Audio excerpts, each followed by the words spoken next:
This is the Toyota Early Edition presented by First Off the Bike. Phil Rockner here with Simon Beaumont. Simon, welcome to Busselton and welcome to Busselton Toyota. Thanks, Phil. Great to be here. Year 12 for Ironman WA.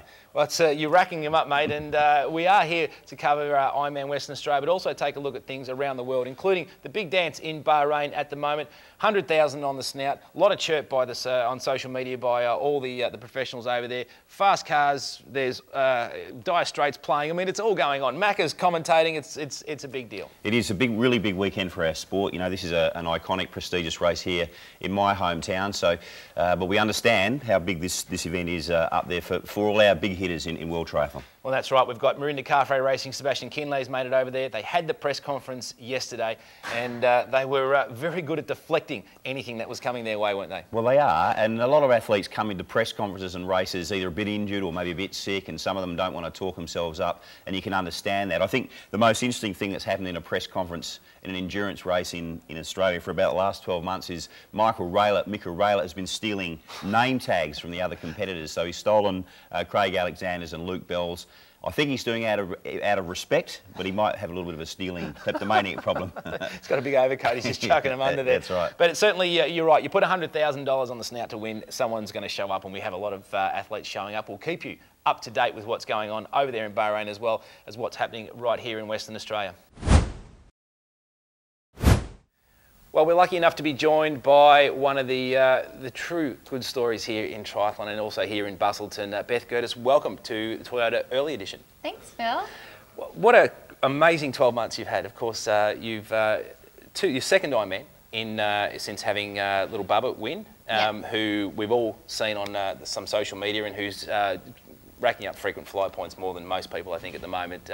Talk us through that. Talk us through coming back from, I guess, from being, you know, the pregnant stage, the birth, and then your first race back 4 months after.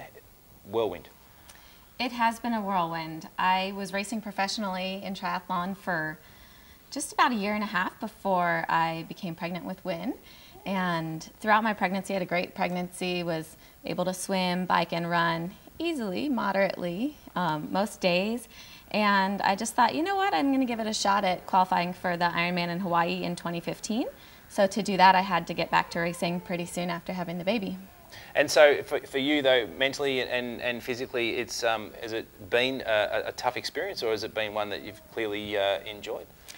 I'm not going to lie, it's been quite tough in the beginning, you know, when you're balancing the baby with training and sleep and just getting your body back to normal. It's pretty challenging, but it's been really rewarding. We've had a lot of family helping us, and my partner, Luke McKenzie, is also a professional triathlete. So we've heard of him, yeah. He's motivation to get out the door. Beth, first time to Busselton. Welcome to Busselton. What have you heard about the course, and are you going to be able to unleash that famous run leg of yours out there on Sunday? Yeah, I'm really excited about the course here. Western Australia is beautiful. I've never been. This is my first visit here.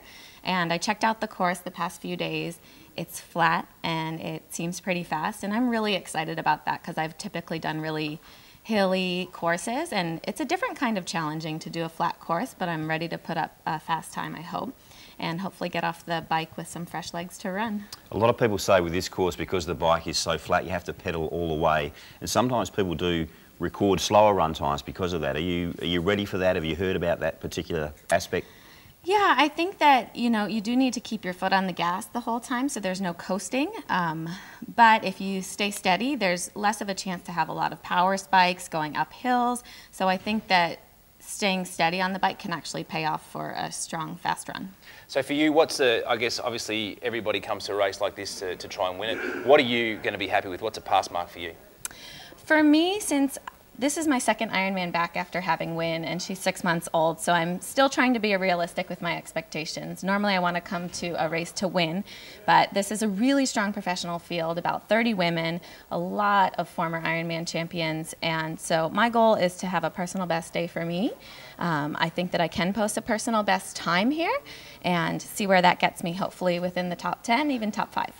There's a little rumour going around that Luke McKenzie might be looking after Wynn McKenzie on Sunday. How do you think he'll go? Well, this is going to be a first for Luke having the baby all day long, but I think he'll go well. I'm going to give him a nutrition plan. I'm going to make sure he doesn't bonk and just make sure he's set up for success. That's a great one. This is a segment we like to call Yes No. We have a bit of fun with a triathlon question. We'll throw it open to our beautiful panel sitting down here. Today's question: was Marinda Carfrae's race in Kona, that 14-minute deficit she overcame, is that the best race we've seen in Kona in the last decade? Beth, what do you think?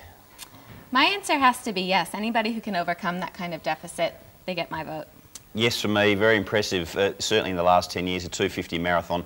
If we went back a little bit, Phil, and if we went back to the late 90s, Paul and Fraser, sub 5-hour bike and a 3:07 run, 11th overall, that would probably get it for me, but yes, in the last 10 years, certainly. Well, there you go. We'll have 2 yeses, plus another one. I think watching it firsthand and watching her scorch that marathon was certainly the best thing I've seen on the Big Island by a woman in the last decade. And guys, that's all we've got time for today in this edition of the Early Edition Toyota Early Edition, presented by First Off the Bike. Make sure you join us tomorrow, where we'll be doing more of this kind of carry on, and we'll be coming to you from Bustleton Toyota. Thanks for joining us.